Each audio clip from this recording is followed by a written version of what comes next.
पहलगाममधील दहशतवादी हल्ल्याचा आणखी एक व्हिडिओ समोर.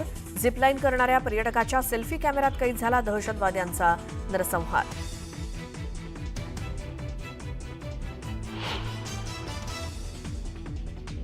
झिपलाईन ऑपरेटरला चौकशीसाठी एनआयएनं घेतलं ताब्यात. झिपलाईन करणाऱ्या पर्यटकानं ऑपरेटरबाबत व्यक्त केला होता संशय.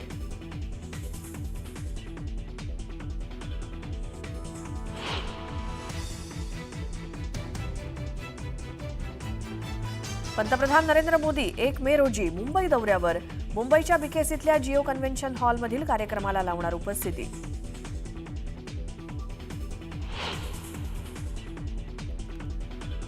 राज्य मंत्रिमंडळाची आज दुपारी 12 वाजता मंत्रालयात बैठक. बैठकीत कोणते निर्णय होणार याकडे राज्याचं लक्ष.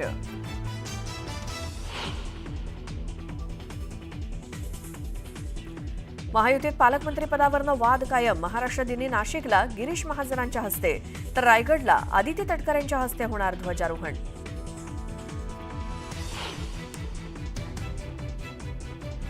न्यूज 18 लोकमतच्या बातमीचा मोठा इम्पॅक्ट. नवी मुंबईतील पदोन्नती घोटाळ्यातील 12 कनिष्ठ अभियंत्यांची पदोन्नतीला स्थगिती.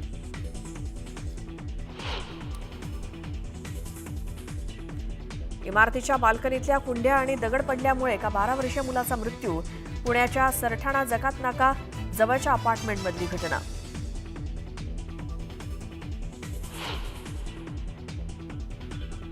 पुण्यात 28 लाखांच्या बनावट नोटा जप्त. 2 महिलांसह 4 जणांना पुणे पोलिसांकडून अटक.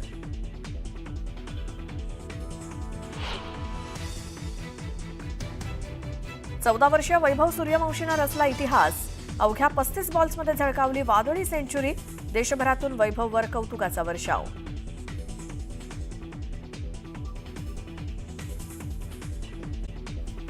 मंडळी, निष्पाप पर्यटकांचा बळी घेणाऱ्यांचा बदला घ्या ही तुमची भावना अगदी रास्त आहे.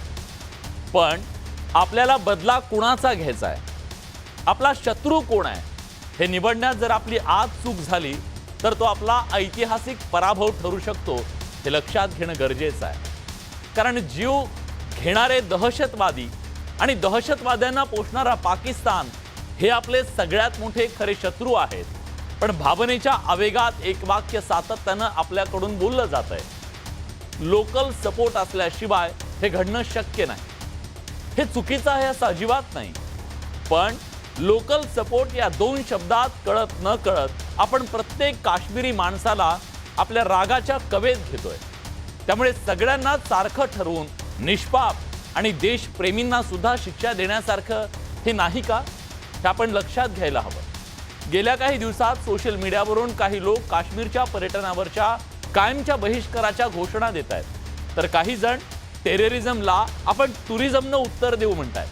अशा भयाच्या वातावरणात सुद्धा चला काश्मीरला जाऊया आणि दहशतवाद्यांचा मनसुबाच उधळून लावूया अशी भूमिका काही जण मांडतायत. खरं तर हे मान्य करायला हवं की गेली अनेक वर्ष प्रयत्न करून सुद्धा काश्मीरी माणसाला जवळ करण्यात आपल्याला यश आलं नव्हतं.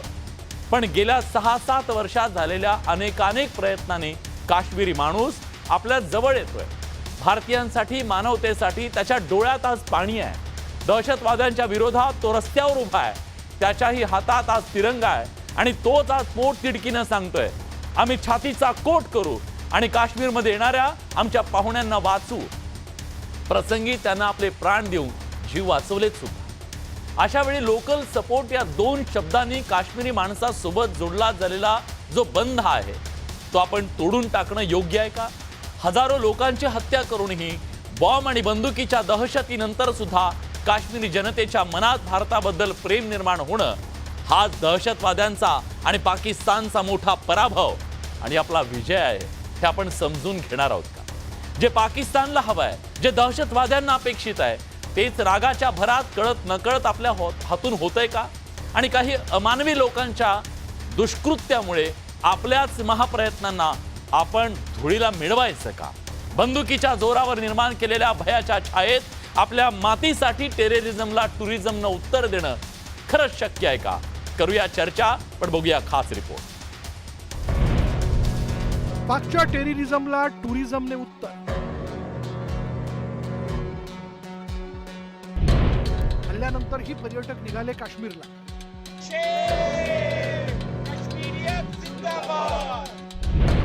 दहशतीला मोडून काढण्यासाठी पुढाकार.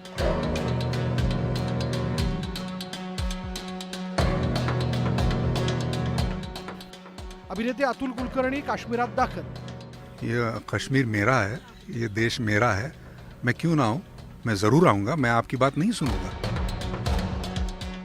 दहशतवाद्यांच्या मनसुब्यांना उद्ध्वस्त करण्यासाठी आता मनसेसारख्या पक्षांकडून पुढाकार घेतला जातोय. टेररिझमला टुरिझमने उत्तर देण्याची तयारी केली जाते. काही पर्यटक दहशतीला जुगारून काश्मीरच्या दिशेने निघाले. भीती थोडी वाटली, पण नंतर ती भीती घालवली. म्हटलं तिकडे सिक्युरिटी असेलच, आपण जाऊया. की मनात भीती होती की तसं काही होऊ नये आणि ताज्या घडामोडी होत्या, पण नाही, सगळ्यांनी पॉझिटिव्हली ठरवलंय आणि गणपती बाप्पा मोरया. आणि शेवटी आपल्या भारताचा पण प्रश्न आहे, म्हणजे आपण म्हणतोय की आत्ता कुठे काश्मीरला स्थिरता ती आली होती आणि सगळं पर्यटन वाढत होतं, पण जर ज्या अर्थी ॲश्युरन्स मिळालंय की बाकी सगळं व्यवस्थित आहे आणि आपला आर्म फोर्स सगळं काळजी घेणार आहे, तर सगळ्यांनी ठरवलं, तो निश्चय ठाम आहे आणि पॉझिटिव्हली सगळे जात आहेत आणि मला खात्री आहे छान यशस्वीच ती होईल ट्रेन. पर्यटकांच्या गर्दीनं फुलून गेलेल्या काश्मीरात स्मशान शांतता करण्याचा दहशतवाद्यांचा नापाक इरादा तडीत जाताना दिसतोय. काश्मीर खोऱ्यातील गजबजून गेलेल्या अनेक पर्यटन स्थळांवर आता तुरळक पर्यटक दिसू लागले. हल्ल्यानंतर मोठ्या संख्येनं पर्यटकांनी काश्मीरच्या सहली रद्द केल्या. टूर्स अँड ट्रॅव्हल्स कंपन्यांना बुकिंग रद्द करण्याचे फोन आणि ईमेल येऊ लागले. पर्यटकांचा पीक सीझन असूनही मे जून मधील बुकिंग्सवरही परिणाम झाला. श्रीनगर, गुलमर्ग आणि पहलगाम सारख्या ठिकाणी पर्यटकांच्या संख्येत लक्षणीय घट झाली. काश्मीरमध्ये स्मशान शांतता. हल्ल्यानंतर 30 ते 40 पर्यटकांकडून पर्यटन स्थळ बदलण्याची मागणी. काश्मीरचा वार्षिक पर्यटन उद्योग 12,000 कोटी रुपये इतका. पर्यटन उद्योगाचा राज्याच्या जीडीपीत 7 ते 8% इतका वाटा. पर्यटकांअभावी हॉटेल्स, टॅक्सी, शिकारा, स्थानिक विक्रेत्यांचं नुकसान झालं. पर्यटनाशी संबंधित व्यवसायावर आर्थिक संकट ओढवलं. 2030 पर्यंत पर्यटन उद्योग 25,000 ते 30,000 कोटींपर्यंत वाढण्याची अपेक्षा. दहशतवादी हल्ल्यानंतर पर्यटन वाढीला खीळ बसण्याची शक्यता. पर्यटनावर अवलंबून असलेल्या 2.5 लाख काश्मीरींच्या रोजीरोटीवर संकट ओढवलं. पर्यटकांवर थेट हल्ला होणं ही दुर्मिळ घटना असल्यानं याचा दीर्घकालीन परिणाम पर्यटकांच्या विश्वासावर होऊ शकतो. त्यामुळे मुख्यमंत्री ओमर अब्दुल्ला यांनी पर्यटकांची माफी मागितली आहे. जम्मू कश्मीर की सिक्योरिटी, जम्मू कश्मीर की सुरक्षा, जम्मू कश्मीर के लोगों की चुनी हुई हुकूमत की जिम्मेदारी नहीं है, लेकिन तब भी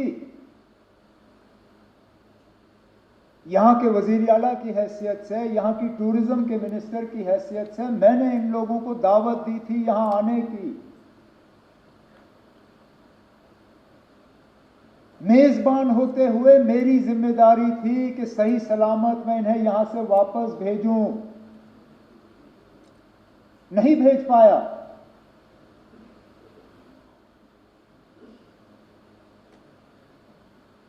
और माफी मांगने के अल्फाज नहीं थे.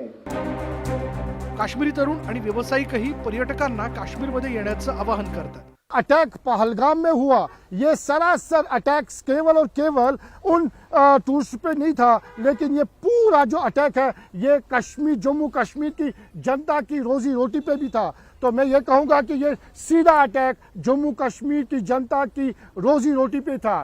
क्योंकि पहली बार, इतनी सालों में पहली बार टूरिस्टों को हाथ लगाया है उन लोगों ने. तो ये क्यों किया? तो जाहिर है उनका हम सब लोगों को ये संदेश है कि अगर आप टूरिस्ट हैं तो आप कश्मीर मत आइए, ये उन्हें मैसेज भेजना है. तो मैंने सोचा कि नहीं भाई, ये कश्मीर मेरा है, ये देश मेरा है, मैं क्यों ना आऊँ? मैं ज़रूर आऊँगा, मैं आपकी बात नहीं सुनूंगा. तो मुझे लगा कि ये मैं मुंबई में बैठ के नहीं कह सकता, मुझे यहाँ आना पड़ेगा. पर्यटनाच्या माध्यमातून बदलणारं काश्मीर दहशतवाद्यांना नको आहे, म्हणून पर्यटक टार्गेट केले गेले. आता पर्यटकांचा विश्वास पुन्हा प्रस्थापित करण्यासाठी सुरक्षा व्यवस्था मजबूत करणं सरकारची जबाबदारी आहे. यासाठी सर्व स्तरातून सकारात्मक भूमिका घेणं आवश्यक आहे. प्रणाली कापसेसह ब्युरो रिपोर्ट, न्यूज 18 लोक.